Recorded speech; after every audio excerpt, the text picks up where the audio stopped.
शिक्षक अभाव कालुरिया प्राथमिक विद्यालय ग्रामवासी पकाइले ताला।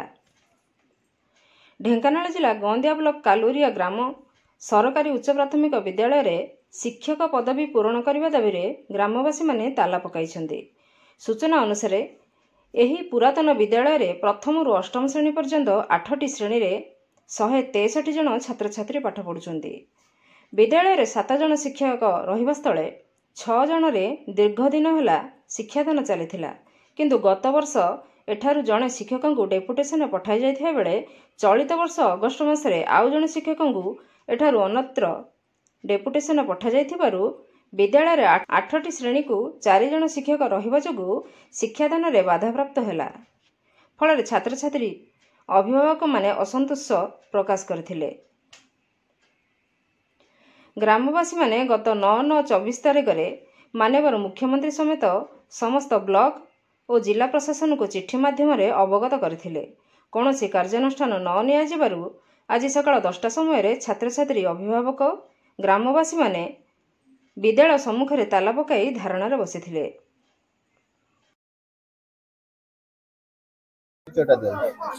मो ना विश्वकर्मा महालिक कालुरिया सरपंच कहबी जे आम स्कूल रे 163 पिला पाठ पढ़ुछन्ति। एठी वर्तमान 6 जन शिक्षक थिले, एथुरु 2 जन डेपुटी नै जाइछन्ति। जोड़ी 7 जन शिक्षक दरकार हेडी 4 जन अबिगा अछन्ति। आ यथाशीघ्र आम जो डेपुटी नैछन्ति 2 जन को तुरंत फेरांतु, नचेत एठी अनिर्दिष्ट काल पई स्कूल बंद रहिबो। आग पर कौन पूरण करेंगे, आग आम 2 जन जाइए फेरे दिंतु। से स्कूल एवं आग को परीक्षा अच्छी, पिला बहुत असुविधार सम्मुखीन है। 4 जन शिक्षक तो संभव नुह एत पिला को संभाला, पाठ पढ़ा ठीक रहूनी, पिला भविष्य नष्ट हो।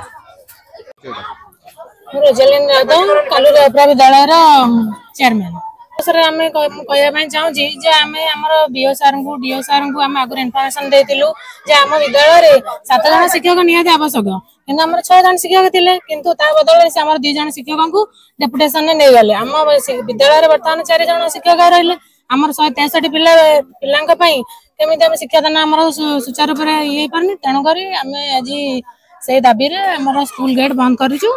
आम विद्यालय को जो डेपुटेशन 2 जन शिक्षक जाइए आमको फेरे दिंतु। आमर नुआ शिक्षक जने आमर नियुक्ति दरकार थिला, आमर वैकेंसी थिला, सेठी आमको फिलअप करा जाऊ। आमर बीओ सार आम विद्यालय परिसर को आसिकिनी आमको प्रतिश्रुति दिंतु जे हम पठे देबु, तापर जेकिन हम विद्यालय गेट खोलिबु, नले हम खोलिबु।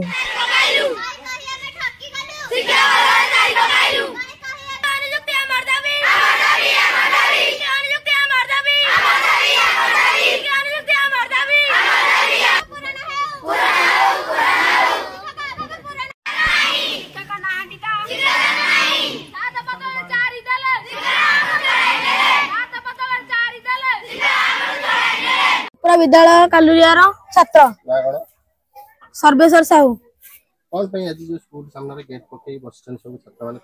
आम विद्यालय प्रथम रु अष्टम पर्यंत 8टी श्रेणी अच्छी, किंतु आम शिक्षक 4 जन।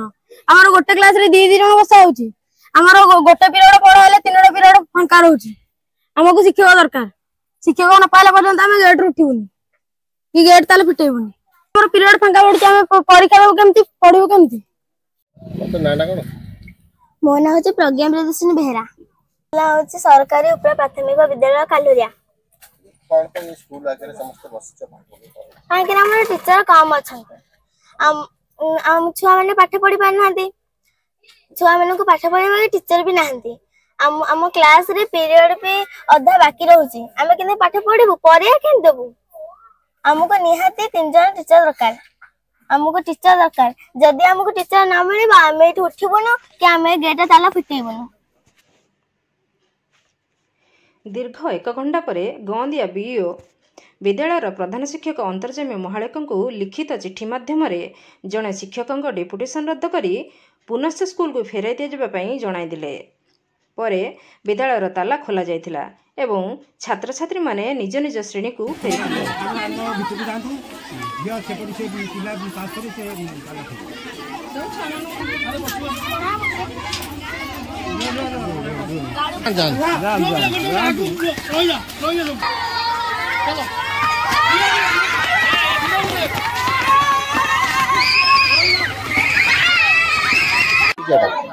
ମୁଁ ପ୍ରଧାନ ଶିକ୍ଷକ ଅନ୍ତର୍ଜୟ ମାଳିକ କାଲୁରିଆ ଉପ୍ରା ବିଦ୍ୟାଳୟ ଏମସି କମିଟି ମେମ୍ବର ତଥା ଗ୍ରାମବାସୀ ଅଭିଭାବକ ମାନେ ଶିକ୍ଷକ ଅଭାବ ପାଇଁ କରିଥିଲେ ଆନ୍ଦୋଳନ। ଆନ୍ଦୋଳନ ଫଳରେ ବ୍ୟବସାୟରେ ଶୁଣି ଜଣକୁ ଫେରାଇ ଦେଇଛନ୍ତି। ଯେଉଁ ଡେଭଲପମେଣ୍ଟ କରିଥିଲେ ଆମ ଅଞ୍ଜନ କୁମାର ମଲ୍ଲିକଙ୍କୁ ସେ ଆଜି ଆମ ସ୍କୁଲକୁ ଫେରାଇ ଦେଇଛନ୍ତି।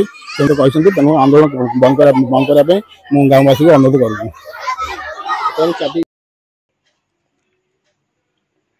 କାଲୁରିଆ ସରପଞ୍ଚ ବିଶ୍ୱକର୍ମା ମହାଳିକ, ଗ୍ରାମ ସଭାପତି ପ୍ରଶାନ୍ତ ବେହେରା, ସମାଜସେବୀ ସୁଧାକର ସାହୁ, ଶରତ କୁମାର ବେହେରା, ବଟକୃଷ୍ଣ ସାହୁ, ପ୍ରଦୀପ କୁମାର ବେହେରା, ବିଦ୍ୟାଳୟ ଚେୟାରମ୍ୟାନ୍ ରୋଜାଲିନ୍ ରାଉତ ପ୍ରମୁଖ ଶତାଧିକ ଗ୍ରାମବାସୀ ଛାତ୍ରଛାତ୍ରୀ ଓ ଅଭିଭାବକମାନଙ୍କ ଶାନ୍ତିପୂର୍ଣ୍ଣ ଆନ୍ଦୋଳନକୁ ସମର୍ଥନ କରିଥିଲେ।